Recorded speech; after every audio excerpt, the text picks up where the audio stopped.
Hey folks, and welcome back to Glenn and Adrian's Rock Talk. That's Adrian. And that's Glenn.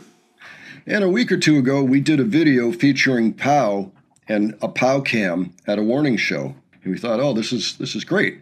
We can see exactly what PAU is doing. We can hear her drums perfectly well, like better than in any other type of video. And thought, gee, well, there's a lot of these out there, and we should check another one out soon. And so we decided to go ahead and do that. We found one, I think this was actually recommended by one of our viewers, Dust to Dust, Denver, in April of 2022. We're going to be able to see pretty well what she's doing here, and we might pick up things that we couldn't hear on the other one. The other one, it was a little tricky hearing anything besides the drums. I think in this one we'll be able to see a little bit more. I think it'll be a better experience in general. And I feel like I learn things when I see PAU drumming, like, especially when it's kind of isolated like this. She always seems to be doing a little more than you think she is, and the little more is usually really impressive. So, Adrian, any thoughts ahead before we start on this? Well, I'm just looking forward to hearing this song on the PAU cam. The opener to Queen of the Murder Scene. Yeah. Great track. All right, let's go ahead and check this out.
That part with the drums must be really hard to play.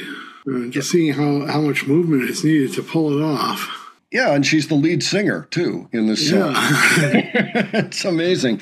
Yeah, I was listening, and there are a couple of things that occurred to me watching this. First of all, there's no question that she's a heavy hitter. You know, every single hit was heavy in that song, like all of them.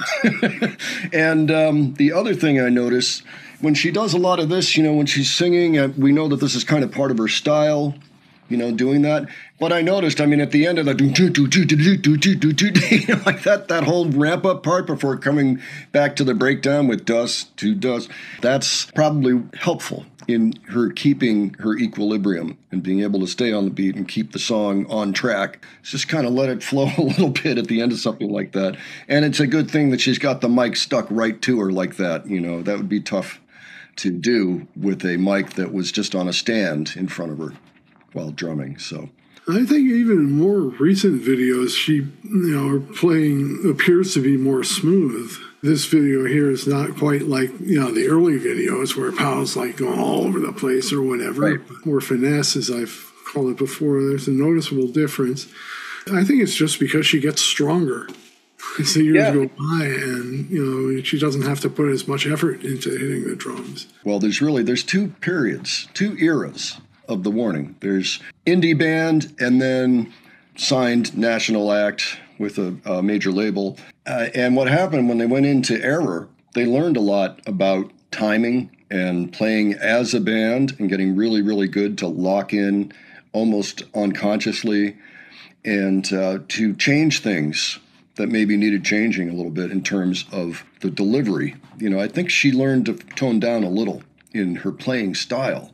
You know, not necessarily how hard she was hitting the drums, but just in how far she was going to hit the drums, and just everything about it, you know, got a little bit more finessed, as you said, and a little less of this and a lot more of this. You never have to stop learning as a musician, no matter how famous you get or how many records you sell, anything like that. It doesn't matter. I just look at Neil Peart in the 90s, went and got serious training from a jazz master, you know, spent some time doing that, and it changed his whole way of playing, and you can tell the difference between before and after. Randy Rhoads, up to his death, kept taking guitar lessons. Like, wherever he could find a guitar lesson, he'd go and see the person. It doesn't matter how good you are at what you do or anything else, you can always learn something from somebody else. There's always room for learning more. You know, I know they're about to have 3 months off from touring. I think they're still going to be very, very active through that time. Maybe get a little bit of a breather, but I think they'll be doing things, you know. I imagine they'll be doing some writing. I'm thinking promotional. Yeah, I don't know if it's time for a new album yet or not. I would love that. I don't know. I guess we'll see. We'll see. A lot of bands used to write things on the road, or they'd start them on the road. And then maybe if they get a little time at the end of the road, they finish them off. A lot of times they don't even get that chance. They get pushed right into the studio and they have to finish writing them in the studio. But there's no telling, you know. I mean, that's their home base. That's where they've written a lot of their music. But I mean, in terms of their public-facing persona as a band, I think we're going to see things in the next 3 months. I don't think it's going to be like crickets, you know. I think things will be happening. So I look forward to finding out what those are. And in the meantime, I hope they get a good break in at the same time. I know that they've had a hard time. Even keeping up with Patreon has been a chore. So good luck to them on that. It'd be nice if they could get some time to relax. I don't know. That might be a tall order. It would be nice. It would be nice. That's for sure. I would sure like it if they were able to start writing new stuff and wanted to, you know, like completely burned out. Maybe they need a little time. Who knows? Who knows? Anyway, we shall see. So, folks, why don't you let us know what you thought of that? If you learned anything, if you have other suggestions for us, please leave those below. And if you enjoyed this video, please give it a like. And if you enjoyed our presentation, please subscribe. All right. Thanks so much for joining us, and we will catch you on the next one. All right. Take care, folks. See you all later.